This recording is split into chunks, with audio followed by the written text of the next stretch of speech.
In today's video I will show you how to use CameraX inside a native Android application. Now you might be thinking why to use CameraX, like what is the difference between using CameraX and using register for activity result, and with that you can also open the camera app. But the advantage of using CameraX is that you can customize the photo which you take, or the photo which you are going to take, or the live feed which you get from your camera. You can customize to whatever your needs, and CameraX is the recommended uh, thing library from Google to take photos. So yeah, let's get started. So first, in activity underscore main.xml, go to code, and I have created a default Android application. Go to so I have a constraint layout, and inside that I have created preview view, and there are two buttons, one for image capture and another for video capture. We won't be doing video capture. Actually, this is the image capture button. Next is the image view. So this ID is poorly written. This should not be video capture button, it should be something else. But just stay with me for the moment. So what I will do is that I will capture an image and display it inside an image view. Again, sorry for the poor naming. This should be an image view, but I guess that's fine. Next, this is a guideline. Again, if you want, you can have it. Otherwise, this is not really helping us in implementing this camera feature. This is just for convenience. Next, inside strings.xml, I have added these few strings. Next, go to android manifest.xml.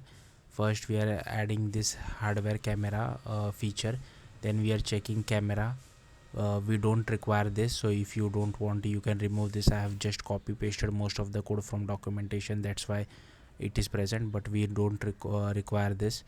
Then if you are to write photo to our external storage, we require this permission only if your max SDK version is 28 or less, but above that um, this is handled for us. We don't require any special permission for writing it to the external storage. Next, go to build.gradle, and here I have set the min SDK to 24, and I have added this camera dependencies. So this all are required for CameraX as well as this, and this dependency is for coil, so this is used for loading image into an image view. Next, I will go to main activity.kt, and here you can see that first I have created this view binding. If you want, you can use it, but you can also use find view by ID, that is fine as well.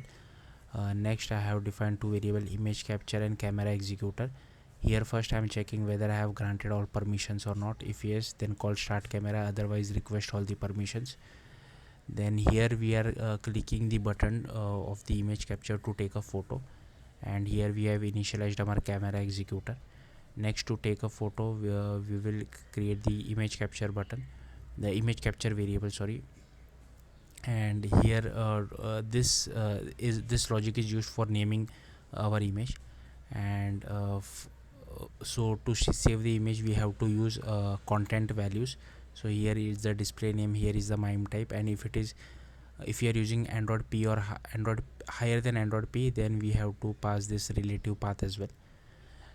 Next, this is the output option, which is again a boilerplate code which we have to write. And when image capture dot take, we have to call image capture dot take picture and pass the required options.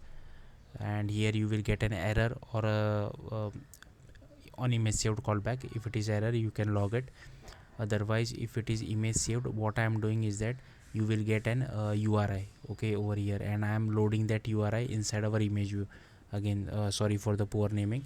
So this is our ID for our image view, and we are calling the load method of coil to load the image inside our image view.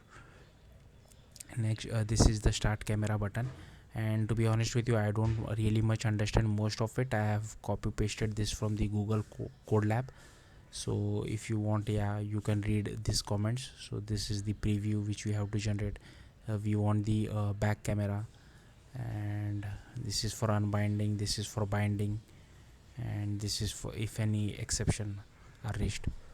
Now this is the code for checking whether all permissions has been granted or not. And on destroy lifecycle callback, we want to destroy the camera executor because we don't want to keep the camera running, otherwise it might lead to memory leak. and this is a companion object. So this is the tag, this is the file format, this is the request code permission. For required permission I am taking camera. You don't require this required audio. This is again just a copy paste thing. And but for if you're using less than Android P or equal to Android P, then you require the right external permission as well. And here you get a callback whether the permission has been granted or not. So yeah, that's it. Thank you for watching. Bye.